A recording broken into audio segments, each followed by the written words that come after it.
I think that children's books chose me rather than me choosing the genre because I am a kid at heart. I have a short attention span. And children's books, when it comes to writing, are books that are most like poetry, which is short, concise, to the point, uh, small, but packing a great punch.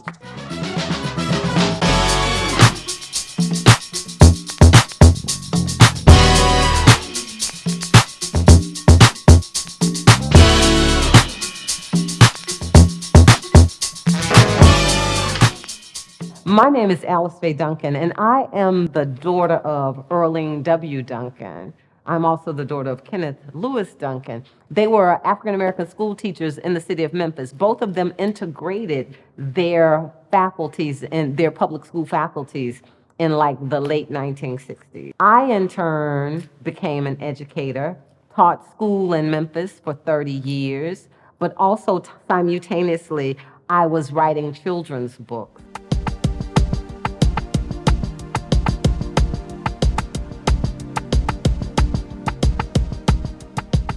So the first year that I started teaching is also the first year that I started writing about the civil rights movement for children. And I heard one of his children, I heard Dr. Bernice King say during one of the events, she said that whenever you speak about my father, be sure that you speak about my mother. And when I heard that, it hit me that we know so much about King. And the reason that we do know so much about him is because Coretta spent her life making sure he was never forgotten, making sure that nonviolent protest was always deemed as something powerful that could yield justice. And in that process, we knew him, but we did not know her. And she resided in the earth longer, was a prophet and a voice for freedom longer. And so I went on a journey to discover who she was.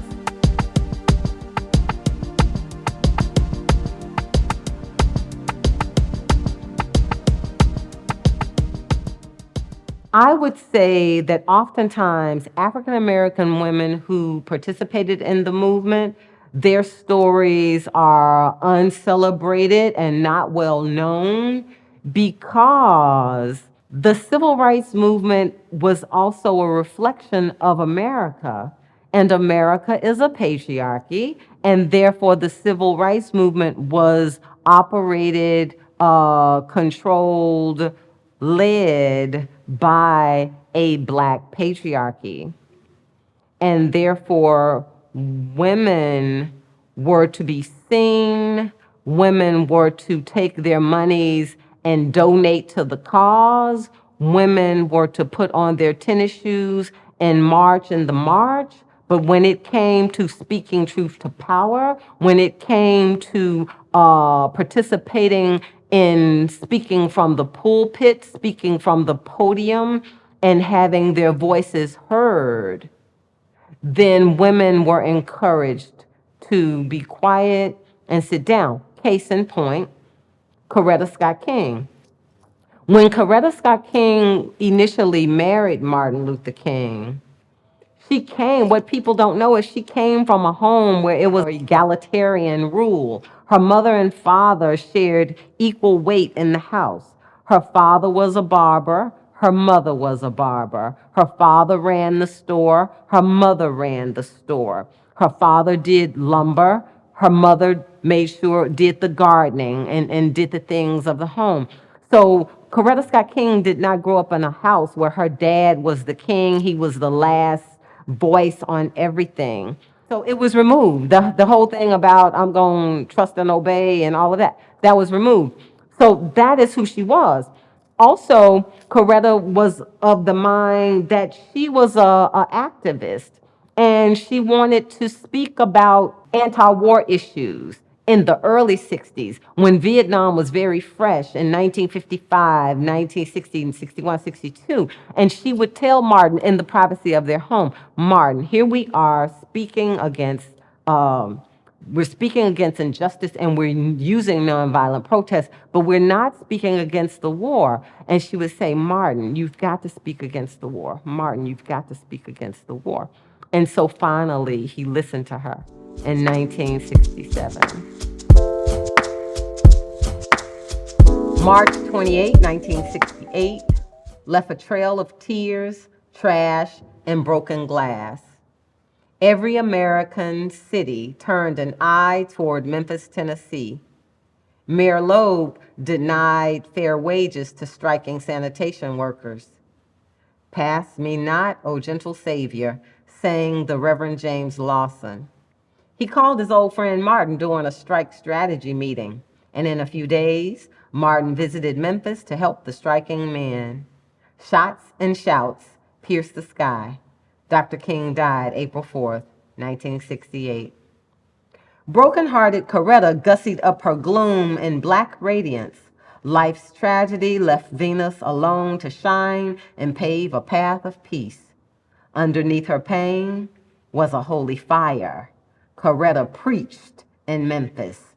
Entertainers, clergy, and marching men received her fiery admonitions. She did more than sing a song.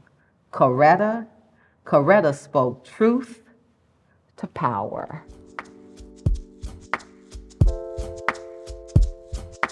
Also, I would like to share a poem.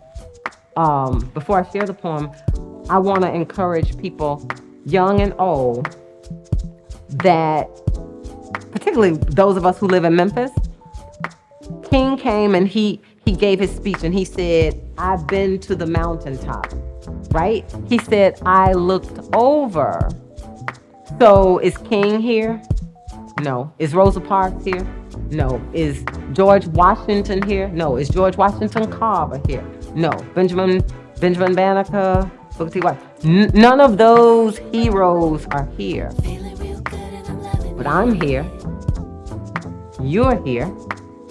And our responsibility to all of them is to not just go to the mountaintop, but our responsibility is to walk into the promised land.